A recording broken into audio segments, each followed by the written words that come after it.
Okay guys, I'm doing a part 2 on the introduction to paleo, which is covert keto, but I'm still accessing the people who just found me in the paleo world. This paleo, nothing is paleo. There's no such thing. The modern human does not do paleo because modern human, the hunter-gatherers did not eat gobs of nuts, they did not have dried fruit, they did not have genetically modified fruits, and they weren't eating like tuna and chicken breasts and, you know, oats and whatnot that people somehow get back into their diet, calling it paleo. And all the paleo people that I meet, none of them actually stay away from beans and, let's say, rice or white potato. They don't. So let's try to be realistic. Let's try to, you know, find the best quality foods. Let's try to break up the macros that can actually heal the body, because that's the objective, right? You went from a standard American diet, doesn't matter where you are in the world. It's just standard American diet just means processed food. Let's keep it real. Okay, so for those who just found me, I tend to go in my other videos. This is the business. This is me at the age of 48 with a busted knee. Can't run, jump, lunge, or squat. Can't use the large muscle groups in my legs to get lean. So this is the more paleo octane, which is covert keto. Why my body's like this. The light's all funky, it's all diffused. So if you can see here, better lighting, this is the effect of being in ketosis for 6 years without any refeeds, which is actually high octane paleo. And people don't understand this, like the cross wires get weird on what is what. So I thought I'd do this video because paleo and keto are becoming very like popular and trendy and internet sexy and everybody's an expert and whatever. But the one thing that people do not talk about is the state of your metabolic health. They just talk about it in this trendy way, like you eat like this, you look like this, you do the HCC shit diet, and you just look fantastic. And I lost this weight, and I did Atkins years ago, and that's what I'm really trying to avoid, is that garbage, because everybody's cuckoo. You know, our brain chemistry is off, our serotonin, dopamine is low. People who are developing cancer have high C-reactive protein in the blood. They're inflamed, and that's not popular to talk about. People want to go like, oh my God, how did you get the business, right? How did you do it? That's boring. Yeah, dude, bro, look at my gains. Look at my gains. You know, this showing my body physically is a way to kind of go like, yes, this is me. At the age of 48, I'm almost 50 in 2 years. In less than 2 years, I'm going to be 50. And I've got a busted knee. I broke everything in it because I used to be a pro skateboarder on those vert ramps. So it's no joke when I say I can't lunge, jump, run, or squat. But because of skateboarding for so many years on vert ramps and falling 12 feet in the air, my right hip has a problem. My joints, my synovial fluid is a lot lower. I still hit it. I still crush it at the gym. I'm doing a lot of, not plyometrics because I can't jump, but I'm doing a lot of calisthenics, which is really amazing to learn how to use the body without having a lot of synovial fluid. But you know I'm digressing, that's what I do. So let's get back to, you know, the facts, right? The true paleo, how to start paleo. I would, because this is the part 2 video. The first one was like the introduction. This is the meat on the bones. So what I would do is I would get rid of my oatmeal, and I would get up in the morning and I would have either one of those little small sweet potatoes that has maybe like, you know, 17 or 15 carbs in it, or I would take a big medium-sized half a potato and do a half, which is going to put you around 15 carbs, and start my day off with about 15 to 20 carbs. No, this would be total with the sweet potato. I would also add in fatty proteins. So if you don't have a histamine issue with eggs, I would do 2 whole eggs and a sweet potato. And this is also for people who want to graduate over to keto, which really I want you guys to all do. But you know, people who are strategically trying to do keto, they probably, who've got a lot of metabolic damage, they should probably do this as well. But I'm actually talking to you vogue paleo people. In vogue. Okay. Okay, so I tend to be a dork, and I'm not the person who has a white chalkboard in the background. That's just not me. Okay, so you want to get up, you want to have half a sweet potato, you want to have about 15 carbs from the sweet potato, and you can add some extra carbs. You might add some berries and get 6 more carbs in there and get around 20 carbs. And you can have some fatty protein like no sugar, uncured bacon, or you could do pork belly, which is even better, and it's not gristly, it's actually very fatty. So bacon's typically the arm of the pig, and the belly is the pork belly or pork shoulder, which is really fatty, which is great. The fatty acid profile, which people don't talk about, I don't know why they don't talk about this stuff.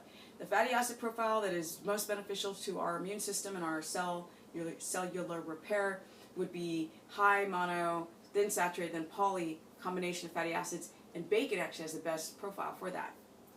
Note to self, people began like freaking out over the viruses that pigs would carry. But if you have pastured pigs who are not eating their own crap, those viruses and parasites and issues that were happening at one point when religion was coming together, that doesn't happen very often. So we don't have to worry about eating pork. I don't know what the big deal is, because the fatty acid, not only the fatty acid profile, but the actual type of fat is very, very brain health friendly. Yes, yes, I'm just saying.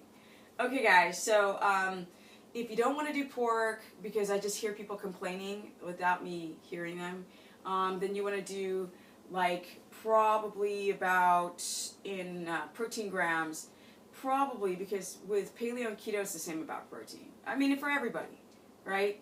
You don't want to exceed 30 grams of protein per meal as a man. So, because what your body cannot use, it converts back into glucose, which is problematic. It's called gluconeogenesis, and for my keto followers, you guys already know this stuff.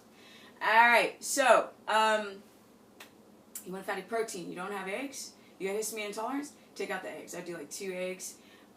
So 2 eggs, about 12 grams of protein. You could have 3, actually. 3 is a good number. If you're a very tall guy, you could go 4 max. That's it. 4 eggs, no more. None of the 12 eggs. What the hell with all the eggs? That's why you guys are developing histamine intolerance issues. A lot of you guys who did wheat for a long time, you develop issues in your colon, right? The permeability is all whacked. You're having big chunks of food into the body, and the body goes into autoimmune, and the body starts to attack itself. You start to have digestive issues, and then all of a sudden you start to develop allergies to all different foods. One day you're fine, the next minute you're not. And it doesn't always mean that you're itchy or rashy. It could be tired, moody, aggressive behavior. It could be because you're producing too much histamine from your mast cells that have been developed because of eating the standard American diet, which I said is universal, processed foods.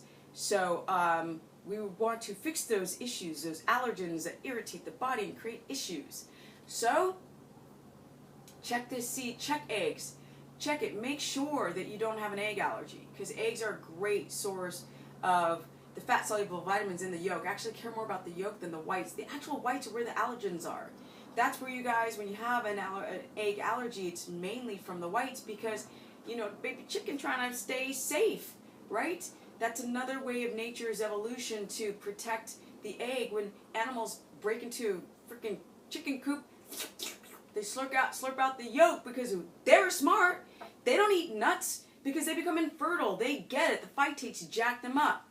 Okay, so let's keep it on. Let's keep it rolling. Okay, so what else? So what I would do is I would eat carbs every 2 hours, because especially when you're low glycemic carbohydrate, you want to make sure that you get enough carbohydrate as a sugar burner on paleo to make sure that you don't create any more metabolic damage. We don't want a blood sugar dysregulation. That's why people cross the bridge over to high octane paleo, covert keto. Yes, aka keto. The reason why people get over is because they don't have to rely on glucose. That is the difference between the two. Yes, yes, yes, people. So, you know, when I see all these paleo videos, people don't explain this stuff. Like, yo, you got to explain the biology behind why. Now, as a hunter-gatherer society, feast or famine, right? So if they caught a lot of game, they didn't have refrigerators. You know, they ate the fattiest bits of the animal because those are the most nutrient-dense parts. Brain, eyes, tongue. You don't need serrated teeth to cut through a brain. You can use your blocked teeth. So people don't understand how awesome of an omnivore we've become. We can do both, right? So you don't need higher in fat parts of the body aren't going to oxidize as quickly. So we don't need a short digestive tract to eat a brain. It's really cool, like bone marrow and all these things that we are learning about. That I'm just kind of answering the question about, you know, if we're supposed to eat meat, then why do we have blocked teeth? We can't cut through red meat. Well, if we had enough gain, we weren't going for the bicep, yo. That's a lot of pure proteins. We would go for the fattier bits of the animal because that's when they would have less issues with surviving.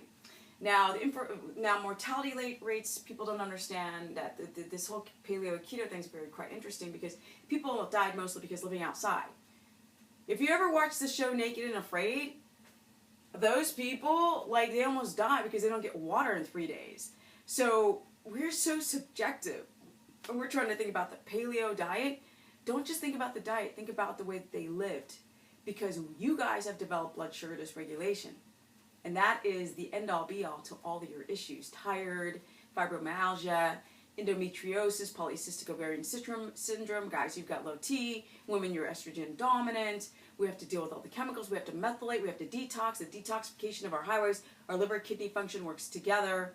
All these things matter. The middle of your brain, the circadian rhythm, the hypothalamus, pituitary gland, access with your adrenals and your gut health. So throughout the day, what you guys want to do is you want to put a little bit of low glycemic carbs 5 times a day. So you want to high up your fats because as a carb burner, first of all, I don't deal with calories because everybody's metabolism burns calories differently, which is why calories don't matter. You can put 2 people on the same amount of calories and one does amazing and one gains weight, and so therefore it doesn't matter. That's the short version. But what I would do is I would use sweet potato, I would use yellow squash, I would use certain fruits as my carbohydrates. Yes.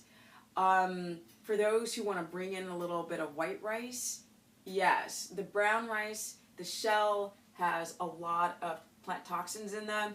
And even though it's not bleached, it still has more issues than the white rice. So if you're doing like kind of like semi-paleo with the slash of rice, because I know, don't do the beans. The phytic acid is out of control, and the quinoa, garbage, super high in phytic acid, which is why a lot of you guys have metabolic damage. You guys are hot, swollen, inflamed mess. Dairy, oh hell no. Milk proteins, no. And sheep and goat milk cheese, yo, super fed, genetically modified corn. So not only are you looking at what are your macros, your proteins, your fats, your carbohydrates per meal as a paleo person, but you also want to look at the quality of it. So you want to get up, have a breakfast. Never skip a breakfast. Don't get up and drink a coffee because you're going to create more issues with your adrenal glands that are already like choking to death. Period. I don't care about the antioxidant benefit because coffee is one of the most heavily sprayed crops on the planet. So get rid of it. Fatty protein, your cortisol should be high in the morning. You don't want inverted cortisol. So you want to eat fat protein that's going to get your everything right out of bed. And then have your sweet potato and some fruit. And then a couple of hours later, you want to have a snack like avocado with some fruit or some yellow squash or some raw carrots. And then at lunch, you want to have another half a sweet potato, with some carrots or with some squash. These are your carbohydrates, right? Higher in carbohydrates like onions and cooked, yes, all the stuff that I tell strict keto people to do. Don't touch those foods, strict keto, high octane paleo.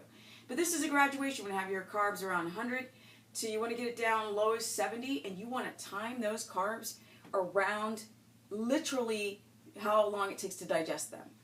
Because once you digest them and you move around, your glycogen storages are going to drop.